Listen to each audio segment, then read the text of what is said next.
7월 9일 성령 강림 후 제6주 주일을 위한 말씀 나눔을 시작하겠습니다. 오늘은 창세기 24장 48절부터 51절 말씀을 가지고 하나님의 뜻의 확인이라는 제목으로 말씀을 나누겠습니다. 읽어드리겠습니다. 내 주인 아브라함의 하나님 여호와께서 나를 바른 길로 인도하사 나의 주인의 동생의 딸을 그의 아들을 위하여 택하게 하셨으므로 내가 머리를 숙여 그에게 경배하고 찬송하였나이다. 이제 당신들이 인자함과 진실함으로 내 주인을 대접하려거든 내게 알게 해주시고 그렇지 아니할지라도 내게 알게 해주셔서 내가 우로든지 좌로든지 행하게 하소서. 라반과 부두엘이 대답하여 이르되 이 일이 여호와께로 말미암았으니 우리는 가부를 말할 수 없노라.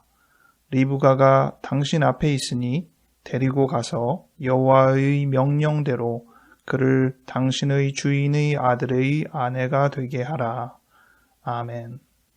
오늘 주일 성서 일과는 창세기 24장 전체와 다름없는데 여러 가지 주제가 많아서 다양하게 이야기할 수 있는데 오늘은 제목을 정한 대로 하나님의 뜻의 확인이라는 부분에 조금 더 비중을 두고 생각해 보려고 합니다. 여러분들은 지금 어떤 결심을 하거나 어떤 상황을 마주할 때 이것이 하나님의 뜻인가 고민하면 어떻게 확인하십니까? 각자 확인하는 기준들이 있을 것이고 그것을 위해서 밤낮으로 기도하기도 하고 징조를 바라기도 하고 일에 진행되는 절차의 흐름을 통해서 확인하기도 할 것입니다. 오늘 창세기 24장도 비슷한 부분이 있습니다.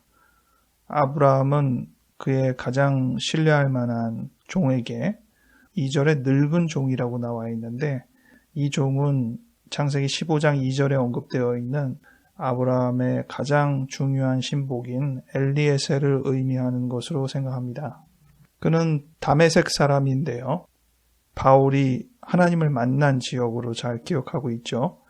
지금은 이스라엘 땅이라고 불러지는 가나안 땅의 중앙부 정도에 위치한 지역입니다. 이 지역 사람인데, 즉 아브라함의 족속은 아닌 거죠. 그럼에도 불구하고 아브라함과 항상 반평생을 같이 했던 아주 훌륭한 종입니다. 그런데 그에게 자기 아들 이삭의 아내가 될 사람을 구해오게 하는 굉장히 큰 특명을 맡기죠. 지금 가나안 땅에 살지만 가나안 족속의 사람과 결혼시키지 않고 아브라함의 족속에서 결혼 상대를 찾을 것을 원했습니다.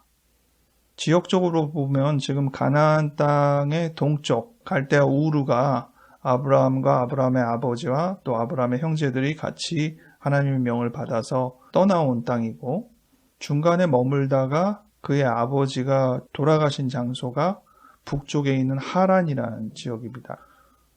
그리고 지금 아브라함이 거하고 있는 곳은 부엘라헬로이라는 땅인데 이 땅은 네게부 지역이라고 되어 있으니까 가나안 땅의 남단 아래쪽에 해당되는 지역에서 지금 아브라함이 거하고 있는 것입니다.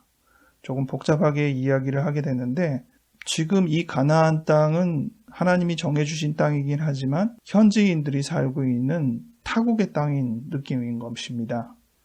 아브라함 입장에서는 혈연에 맞춘 친척들이 지금 이 가나안 땅의 북쪽에 살고 있는 셈이죠. 그래서 이 엘리에셀 종은 이 가나안 땅의 남단에서부터 북쪽 하란의 근처에 이동을 해서 리브가를 만나게 되는 여정을 가고 있죠. 이 여정이 길이로는 842km라고 하고 그 당시에 낙타의 운송수단으로 보자면 하루 이동 거리가 한 40여 킬로 되기 때문에 20여 일을 더 넘어서 이동해야 되는 굉장히 긴 거리입니다. 엘리에셀은 아브라함에게 큰 책임을 맡고 이삭의 아내를 구하고자 아브라함의 동족을 만나러 지금 20여 일이 되는 여정을 출발했던 것이죠. 생면부지의 사람들을 만나면서 어떻게 이 안에서 이삭의 아내를 찾을 수 있을까? 하나님은 과연 나를 통하여 이 아브라함이 원하는 뜻을 어떻게 성취하실 수 있을까 고민이 되었겠죠. 그래서 엘리에셀은 기도합니다. 이 우물가에 결혼정령기의 여인이 찾아왔을 때 그에게 나에게 마실 물을 다오라고 요청을 했으면 그 요청에 당연히 물을 줄 뿐만 아니라 낙타에게까지도 물을 제공하는 그 여인이 하나님이 정하신 여인이라고 생각하겠습니다. 이렇게 기도를 한 것이죠. 근데 이 기도는 무슨 뽑기 기도처럼 되는 그런 기도가 아닙니다. 우리도 그런 기도 많이 하죠. 하나님의 뜻이 무엇인지 보여주세요 하고 성경을 탁 펴서 아무 구절이나 읽고 그 구절의 내용에 따라 내가 지금 생각하는 뜻이 맞나 틀리나 이런 것들을 비교하기도 하고 또 길거리를 지나가다가 어떻게 되면 하나님의 뜻이고 또 어떻게 되면 하나님의 뜻이 아니고 이렇게 약간 미신적인 방식으로 하나님의 뜻을 요구하는 기도를 우리가 많이 하기도 하고 실제 징표가 일어날 때도 그런 다소간 미신적인 맥락으로 하나님의 뜻을 판단하려고 확인하려고 하는 경향이 있습니다. 그런데 엘리에셀은 그런 맥락으로 뽑기 하듯 하나님의 뜻을 정해보겠다는 심사가 아닌 것을 우리가 명심해야 합니다. 하나님이 선택한 사람이라고 볼 수 있는 그 대상은 환대를 할 수 있는 사람이라고 본 것입니다. 지금 엘리에셀과 그의 사람들을 타지역의 사람이라고 볼 수밖에 없기 때문에 마냥 환대할 수는 없는 것이죠. 그런 입장에서 보자면 엘리에셀이 기도하면서 하나님께 말씀드린 것은 적어도 아브라함의 아들 이삭의 부인이라면 편견 없이 낯선 어떤 환경에도 불구하고 그것을 극복해가며 환대를 베풀 수 있는 사람이면 좋겠다라는 그의 의중을 하나님께 구한 것이라고 생각을 해야 합니다. 그런데 마침 그렇게 기도를 한 상황에서 리브가가 등장을 했죠. 엘리에셀은 그에게 물을 달라고 했고 리브가가 엘리에셀은 물론이고 데리고 있는 낙타에게도 물을 제공하기 시작했습니다. 그가 생각하는 하나님의 뜻이 확인이 된 것이죠. 하지만 여전히 확인이 돼야 될 것이 있습니다. 아브라함의 동족인지 아닌지가 아직 분명치 않잖아요. 그래서 물어봅니다. 그의 아버지 또 할아버지가 어떤 분인지를 물어보죠. 그래서 결과적으로 그가 아브라함의 동생의 손녀임을 확인하게 됩니다. 만약 이렇게 환대를 했다고 쳐도 그가 동족이 아니었다면 첫 번째에 해당하는 하나님의 확인은 의미가 없어지게 되는 것이죠. 그런데 두 번째 확인에서도 동족임이 확인이 되었기 때문에 하나님의 뜻이구나 확인할 수 있는 기준이 되었습니다. 이에 엘리에셀은 기쁜 마음으로 하나님께 경배드리며 리브가에게 선물을 제공했습니다. 오늘 제가 정해드린 본문은 세 번째 확인 내용이 나옵니다. 이 이야기를 지금 그대로 하는 거예요. 환대한 사람, 그리고 아브라함의 동족, 이 두 가지가 확인이 되어서 나는 리브가가 하나님이 정하신 이삭의 배필임을 확신하게 되었는데 그래서 끝난 게 아니라 그의 오빠와 그의 아버지에게 이야기를 해서 아브라함이 내게 이렇게 그의 아들의 아내를 데리러 오게 시킨 거니까 이 부분에 대해서 가부를 해다오 묻는 겁니다. 하나님의 뜻이라고 확신했지만 그의 오빠나 그의 아버지가 반대한다면 하나님의 뜻이라고 생각해도 어그러질 수 있다고 또 생각을 하는 것이죠. 어떻게 보면 또 하나님의 뜻이 아니라고 판단할 수도 있는 것이겠고요. 우리가 하나님의 뜻인지 생각하고 하다가 아닌가 보다 하고 전환하는 상황들이 이 정도의 단계에서 흔히 이루어지는 일이 아닌가 싶습니다. 엘리에셀도 하나님의 뜻을 확신하지만 동시에 그것을 더 공고히 하는 과정으로 확인 작업을 계속해 나가고 있습니다. 이러한 과정을 통해서 우리가 특별히 두 가지를 잘 생각해 보는 게 좋겠어요. 첫 번째는 우리의 노력과 판단에 주님께서 항상 섭리하신다는 것입니다. 엘리에셀은 아브라함의 뜻을 받들어 먼 길을 떠나 메소포타미아까지 와서 누가 이삭의 아내가 될 사람인가를 결정함에 본인의 판단과 노력을 첨가했습니다. 환대하는 사람이 적절한 이삭의 배필이다 판단한 것이죠. 무조건 하나님께서 이래라 저래라 시키는 것에 따르는 것이 아니라 또 그렇게 얘기하시는 분도 아니시고 우리는 하나님의 뜻을 생각하며 우리가 할 수 있는 최선의 판단을 하고 그것이 하나님의 길과 일치될 수 있을 것임을 생각하며 노력해야 합니다.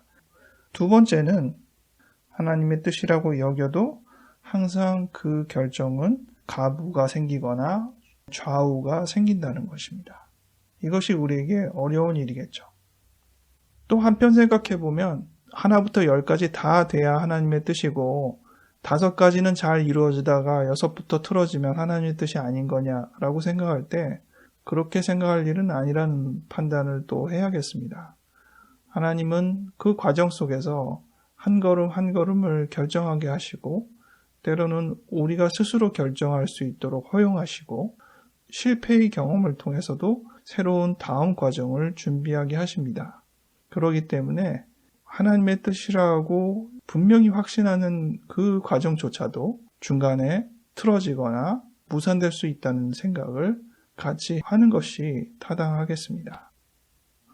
오늘 원래 창세기 24장을 읽으며 이래저래 다양한 측면으로 생각을 했습니다. 그러다가 하나님의 뜻을 확인하는 이 측면에 초점을 두어서 여러분에게 말씀을 나누기로 결정을 했습니다. 하지만 오늘 이 본문을 결정할 때 가장 크게 제가 여겼던 것은 엘리에셀과 리브가의 만남이었습니다. 엘리에셀은 아브라함만큼이나 나이가 많은 사람이에요. 개역 개정과 표준세 번역의 가장 큰 번역 차이가 18절에 나오는데요. 늙은 종 엘리에셀에게 리브가가 호칭을 뭐라고 했느냐는 거죠. 개역 개정에는 내 주여라고 불렀습니다. 근데 표준세 번역에는 할아버지 이렇게 번역되어 있어요. 그러니까 높임말을 썼다는 느낌은 맞는데 그것이 그 상대의 지위를 높이는 어떤 그런 표현은 아니고요. 나이가 많은 사람을 지칭하는 표현이었다는 것이죠.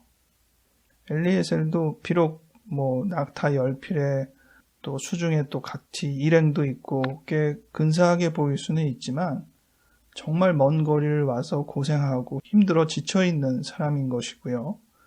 그리고 리브가는 물 들어온 사람이니까 그리고 여인이고 그 상황 속에서 갖고 있는 그의 개인적인 한계를 상상해 볼 수 있죠. 이 둘의 만남이라는 것이죠. 어떻게 보면 주연에 해당되는 아브라함, 이삭 이런 큰 흐름을 중시하면서 조연에 해당되는 이 엘리에셀과 리브가의 그 만남이 어떠한 만남인가 생각을 해보게 됩니다. 우리가 중요하게 생각하는 어떠한 일들, 상황들 그 부분이 기대에 맞추어서 성취되고 하나님의 뜻에 올바르게 나아간다는 과정 속에는 정말 많은 보이지 않는 부족한 또 열악한 대상들과의 협력과 협조가 있었다는 것을 생각해보며 오늘 본문도 그런 의미에서 엘리에셀과 리브가의 만남 부분을 비중을 두고 생각해보면 좋겠습니다. 이 말씀을 듣고 있는 분들 중에 하나님의 뜻이 무엇인가 고민하고 있는 분들, 또 하나님의 뜻이라고 생각은 되지만 여러 가지 과정이 어렵고 도대체 어떻게 해야 될지 모르겠다 여기는 고민과 갈등에 있는 분들에게 하나님의 위안과 섭리와 축복과 비전이 함께하기를 바랍니다. 기도하겠습니다. 하나님 아버지, 우리는 살아가며 무엇이 하나님의 뜻인가 고민하고 기도하게 됩니다. 이 부분을 판단함에 있어서 기복적이고 미신적인 판단의 기준에 의해서 좌지우지되는 경향도 있습니다. 하나님 우리에게 분별력을 허락하여 주시고 필요한 상황에서 결정하고 판단하고 실행할 수 있는 힘을 허락하여 주시옵소서. 그 과정 속에서 이것이 하나님의 뜻인지 확인하는 수차례의 과정을 통해 우리가 한 걸음 한 걸음 더 나아갈 수 있게 도와주시옵소서. 설령 중간에 모든 것이 다 틀어지고 새로운 길이 열린다고 해도 그조차 하나님이 준비하시는 여러 과정의 하나임을 깨달아 인정하게 도와주시옵소서. 힘을 잃지 않도록 한 사람 한 사람을 붙돋아 주시옵소서. 감사드렸고 예수님 이름으로 기도하였습니다. 아멘.